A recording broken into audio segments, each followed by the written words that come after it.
Hello and happy Tuesday. Welcome back to Kelly's Coffee and Crime Chat. This is Kelly with an early access episode for my subscribers on Patreon and Spotify Premium.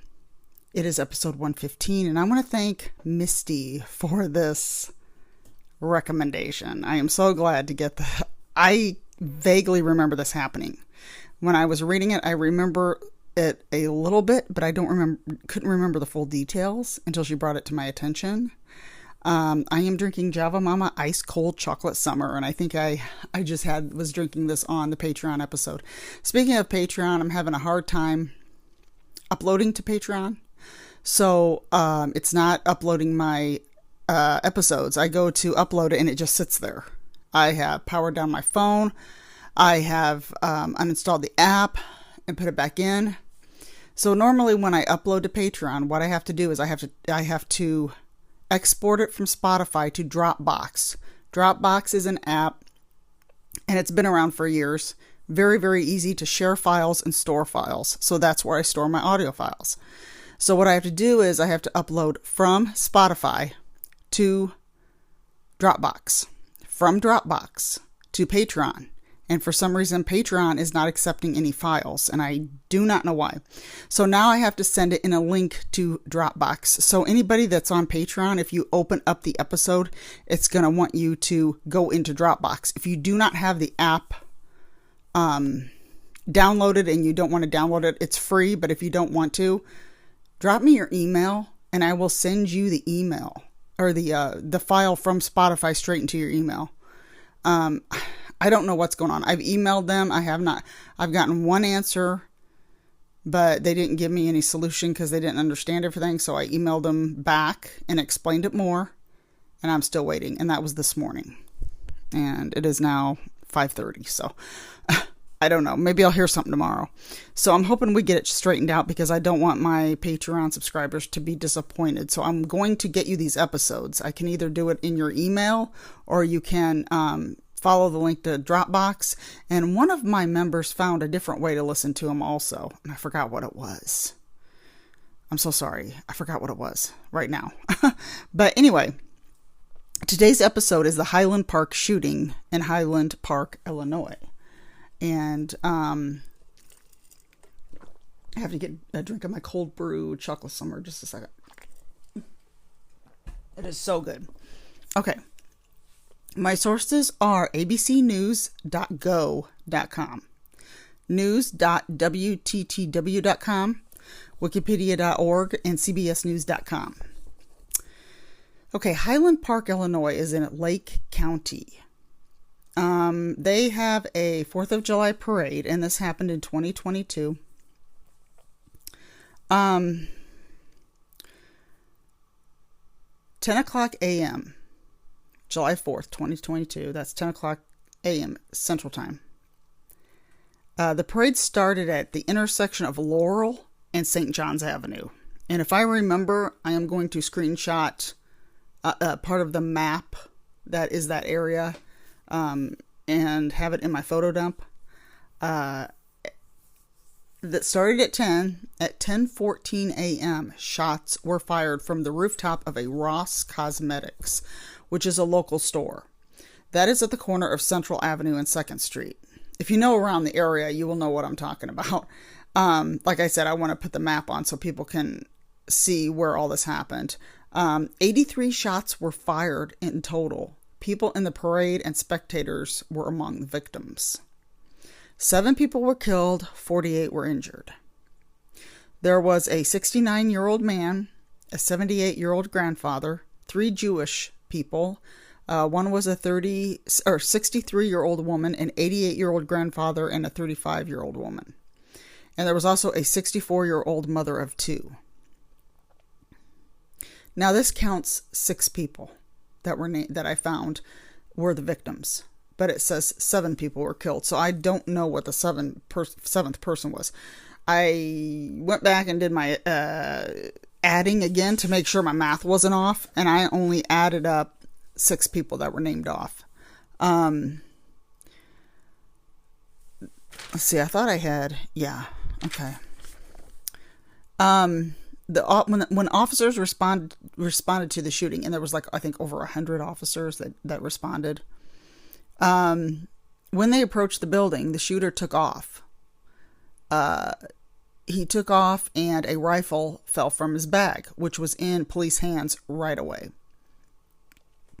Now, he was dressed in women's clothes to disguise himself, and he also covered up his facial tattoos. I don't know if he must have used makeup. I don't know if he was wearing something over his face or what the deal was. But he did this to blend in a little. Well, okay, he was running, but he was also in women's clothes. So the parade had so many people. If he was like found among the people would not think he was the shooter because he was dressed as a woman, I guess. At least that's how I understood it. Now, the shooter drove to Madison, Wisconsin with a semi-automatic rifle in his car, and he was heading to another parade there.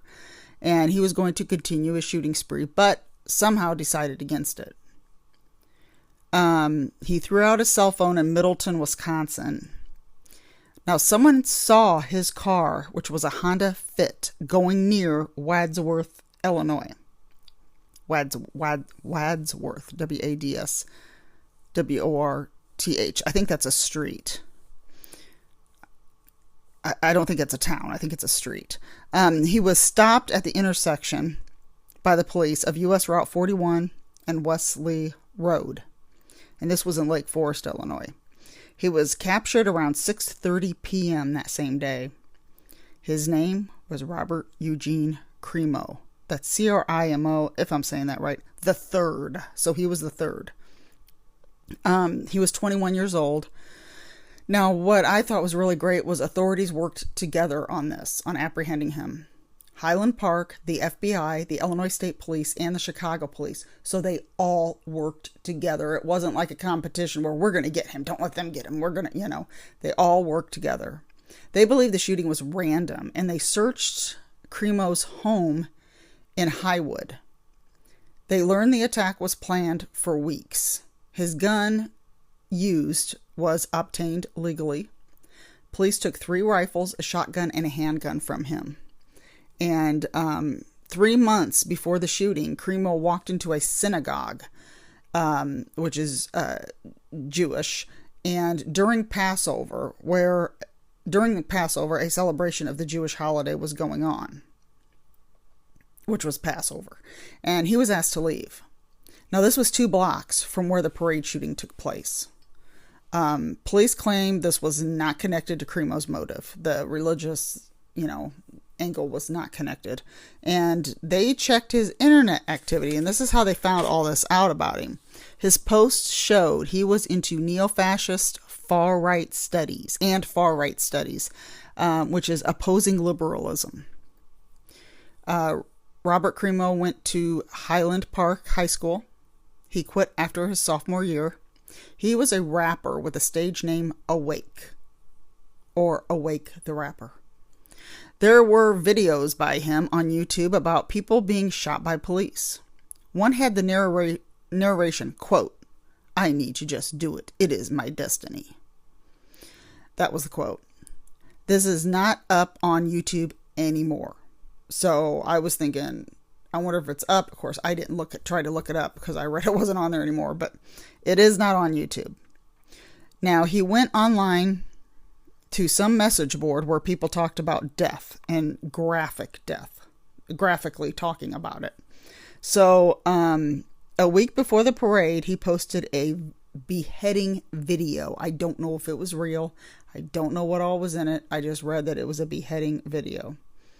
Now, his past. I'm going to talk about his past. Okay, when he was 2 years old, he was left in a hot car, windows rolled up in August, and this was in his mother's care. I don't know how long he was kept in the car. Police made 20 visits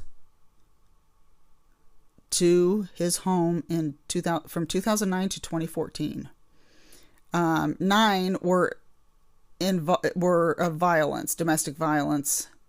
And his dad said that his mom hit him with a screwdriver, then said it wasn't true. So he took it back.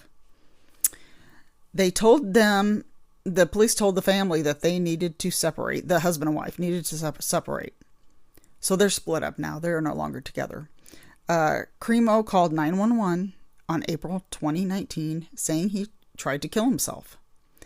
And September of 2019, he called and said he threatened a family member. Well, he didn't say it. Someone else called and said that he threatened a family member.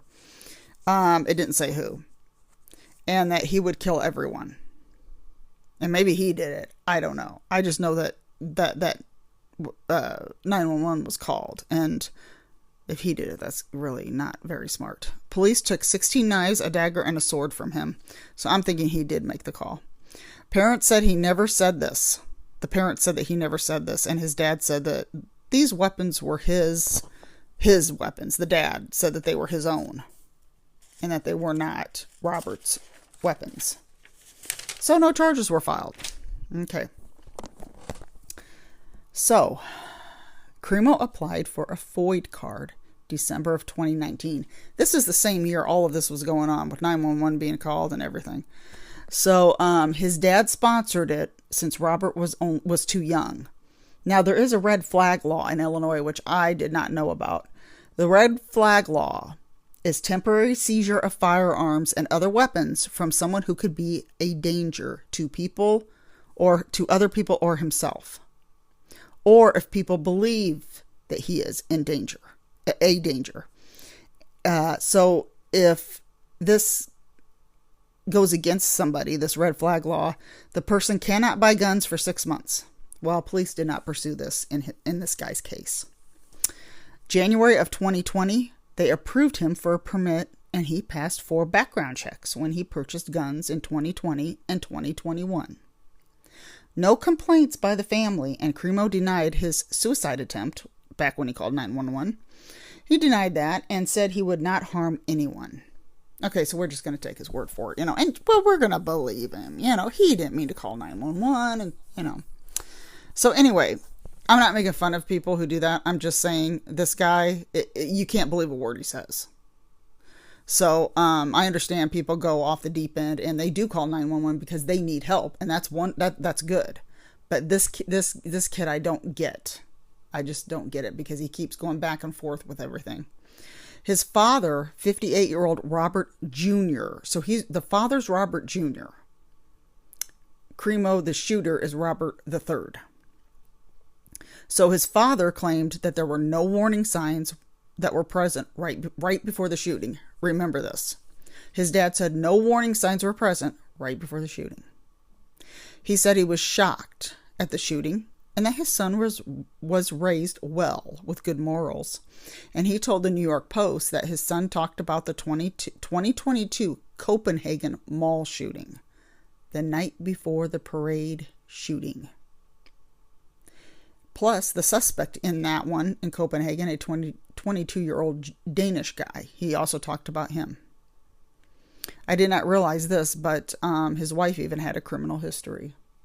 I'm thinking it's Cremo's mother, but it said his father's wife. Going back to 2002, and I'm thinking that it is his mother. December 16th, 2022, Robert Jr., which is Cremo's, the shooter's father, was arrested. 7 counts of reckless conduct in relation to the shooting. For sponsoring his son's FOID application, Cremo was only 19, which I thought you can get a FOID card when you were 18. I'm not sure, that's what I've always heard. I need to find that out because now I'm really curious about that. He was then released on $50,000 bond. He pled not guilty on November 6th. He was sentenced to 60 days in prison and 2 years probation. 7 counts. I didn't hear what the 7 counts were. I mean, I just know about that he sponsored the application, but then he was saying there was no warning signs before the shooting. But he said that his son talked about the 2022 Copenhagen mall shooting the night before the parade shooting. Unless his dad didn't see that. I guess if you're talking about a shooting the night before the 4th of July, I don't know. To me, I wouldn't think his dad would think, well, I shouldn't speak for him. If it was me, I wouldn't think automatically, oh, he's going to shoot people at that parade tomorrow. I wouldn't think that. I would think that there'd be warning signs for him having a gun. Depending on how he talked about the shooting, I don't know. That wouldn't sit well with me. Robert Crimo III was charged with 21 counts of murder, 48 counts attempted murder, and 48 counts aggravated battery. Because there were so many people injured in this shooting. He wants to represent himself in court. He pled not guilty. The trial is set for early next year. It was supposed to be February of this year, and because he wanted to represent himself, it pushed it back another year. So I read it's February of next year, 2025. Many 4th of July celebrations were canceled after the shootings, and fireworks shows at Six Flags and a White Sox game. They had to cancel their fireworks show. And Six Flags Great America up in Gurnee, Illinois, they did the same thing. They canceled their fireworks show. This ruins it for everybody. When people do this, it ruins it for everybody. Police officers were honored for Crimo's capture, and many organizations gave back to the victims' families, which I thought was very nice, because there was a couple that died, a man and a woman, which and they had like a 2-year-old son, and they put up a GoFundMe for the son. I'm not sure exactly, because there was a 7th victim, like I said, when I read them off at the beginning, that I didn't see who it was. I didn't read who it was. 48 were injured, and I did read that they were from ages 8 to 88. I swore that's what I read, of all of the people who were victims, meaning injured and killed. So there were kids injured in this. I don't understand why somebody would I just don't get these people. Like the concert in Vegas, when that happened in Vegas, from a rooftop. I don't understand it. I mean, this is a parade. You're celebrating America. And if he was a right-wing person, he's for guns. Because I read that he was for guns, because he is Republican. And he's sounds to me like he's really, really fanatically into it. And but the thing is, if you're going to do that, why would you go kill people in a parade where you're celebrating the 4th of July? I mean, I don't understand this at all. I mean, if you're a supporter of Republican president, this just makes you look really, really, to me, in my opinion, it just makes you look makes you look like you need help, or something's wrong. You need to be on meds, or something is not right.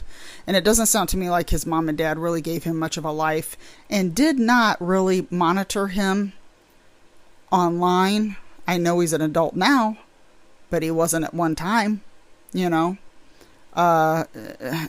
just something. They should have gotten him help way before that, but it doesn't sound like his parents did anything for him. Not that that's an excuse.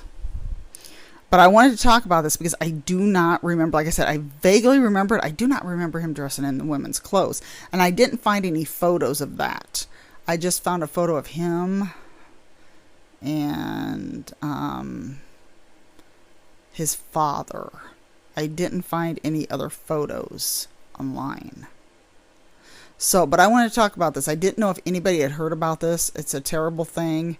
It is around the 4th. I thought of waiting to do it around the 4th, but no, I didn't want to do that. I just wanted to go ahead and talk about it now. It is kind of scary. Sometimes I worry about going to big gatherings like that, or public gatherings anymore. It just kind of freaks me out anymore. I think I'm probably just better off staying home or just going to a friend's house, because we do that a lot for 4th of July. But I hope everybody did have a great Memorial Day. We're getting ready I'm trying to organize my art room, craft room. It's a mess. I'm trying to get stuff off the floor, rearranging things, and we're getting ready to go to my father-in-law's funeral and visitation at the end of the week. So I wanted to get this in, and I'm going to be working on June's first Patreon or bonus episode for my subscribers. So I'm definitely going to be doing that because I know now what I'm going to do. I got some feedback from one of my members on Patreon, and she knows who she is if she's listening to this. And I'm going to do the one that I talked about at the end of the last episode. So anyway, I don't want to give it away. I know you're probably going to figure it out, but that's all for today. I'm hoping everybody has a wonderful week, and relax, listen to some true crime, drink your coffee, tea, or wine, whatever it is you like, and I will see you next time.